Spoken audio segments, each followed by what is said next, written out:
justice, no peace. No tuition increase. No tuition increase. No tuition increase. No tuition increase. No tuition increase. Woo! Student debt has got to go. Hey, hey. Ho, ho. Student debt has got to go. Hey, hey. Student debt has got to go. Ho, ho.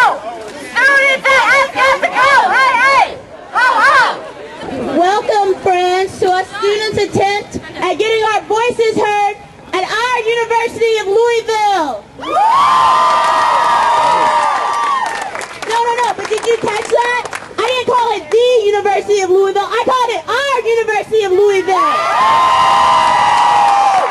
That's because this university belongs to the students who sit in its classrooms and the community whose name it bears. But due to the proposed budget cuts made by the state and the tuition increase discussion that is going on behind those very doors, we are not getting the education that we deserve and have a right to have.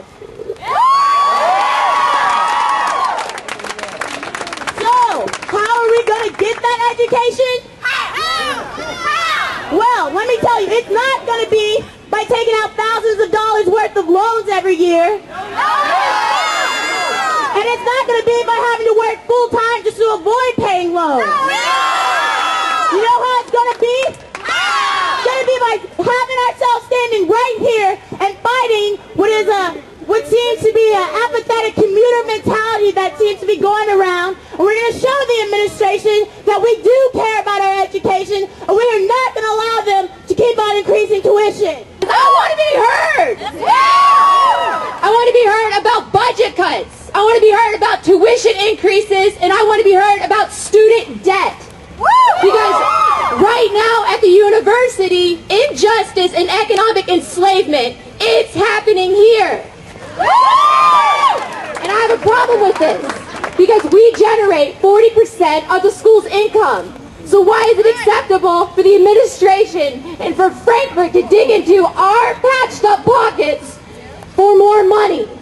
I'm Attica Scott, and I'm coordinator of Kentucky Jobs with Justice, and I'm here to say that our 4,000 members across the state of Kentucky support you, and we will be fighting for passage of House Bill 11. We will be calling our elected officials. We will be visiting our elected officials. As community activists, we have to support students in our community who are trying to get a higher education. In the midst of this situation, we have to ask ourselves, why are we here today? And we might not like the answer. The answer may be that there is weak and ineffective leadership on the Board of Trustees.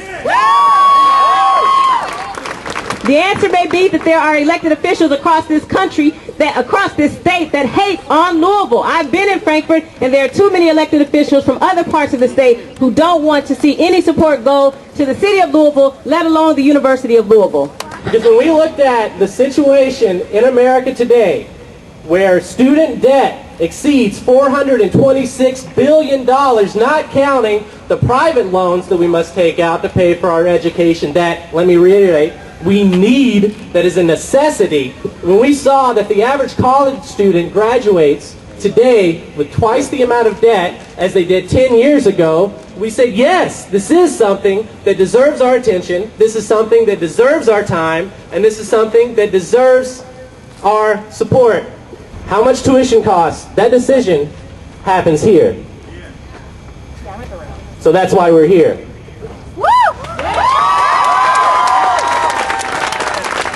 There are a lot of other good questions. They said, why walk out? Why walk out of class?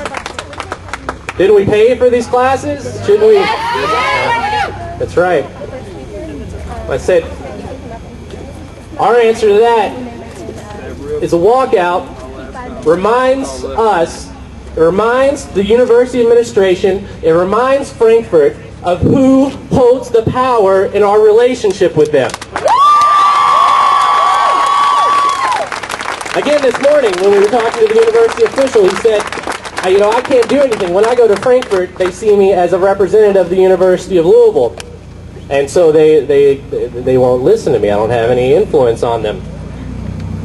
So we said to him, we said, What is the University of Louisville if not its students? This morning, I was on my way out to do a little run, and I saw on Wave 3 that they were going to do this protest this morning. I thought about a letter that I wrote about a couple months ago to the governor, and I'm sure that his secretary probably burned that thing right away. And so he gets his chance to hear it today. I said, well, what else is there to say? It's 1:30 in the morning. I checked my email only to read the headlines about your wish to pass a bill cutting scholarships by 15% and raising tuition at the same time. At this point, nothing surprises me when it comes to politics.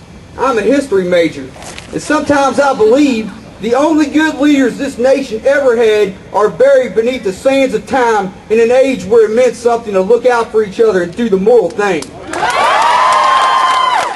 Today, as I write to you, I want to mention that I'm a veteran of the United States Army who received the GI Bill, and with the VA and the Pell Grant, I am still borrowing $2,000. When will you and others do their jobs as our voices to this government? Why do we have a government if it won't address the problems so many of us suffer with? Where are the great reformers of our time? When is someone going to stand up for the little people? I sure wish I could run for office, but alas, there is no blue blood in me. And education is not a right, not college education. It is a privilege. How much of the world has college education? 1 or 2%? So let's just be... Can we have some respect, please? Thank you. How much of the world is really being educated at this level? It is free education. It is a privilege. Colleges. Let's talk about India. Let's talk about North Africa. What about Cuba? Cuba! I know. I'm calling you to think about the globe. I'm calling you to think about the globe for a second. I'm totally for keeping tuition costs down. You know where the money's going? It's going to pay for people's BMWs, okay? It's going to pay for people's SUVs. And that money shouldn't be going to fatten the pockets of administration. The money should be going to help people like yourself. I'm totally wanting... I know. But what I'm trying to say is, I'm wanting to protest the self-centeredness that happens on college campuses where people think that they have... Let me finish, please. Where they only care about themselves. Thank you, sir. One last thing. What track are you at? If you really care about people's education, please pick a country in Africa or Asia and start investing in helping those kids. You're doing the children of the world. Just the point you made about skipping classes because we're bored, that's not our fault. Like, professors should be working to keep students in class. Keeping students engaged. When I go to a gen ed class or a class that maybe, that information I'm not going to use sometime later in life, I should still want to be there. Just because it's something I don't need necessarily for my major or for later down the road doesn't mean that I should want to get up and walk out of class, okay? I think the point here is that students should do their job to stay in class, and professors should do their job to keep students in class.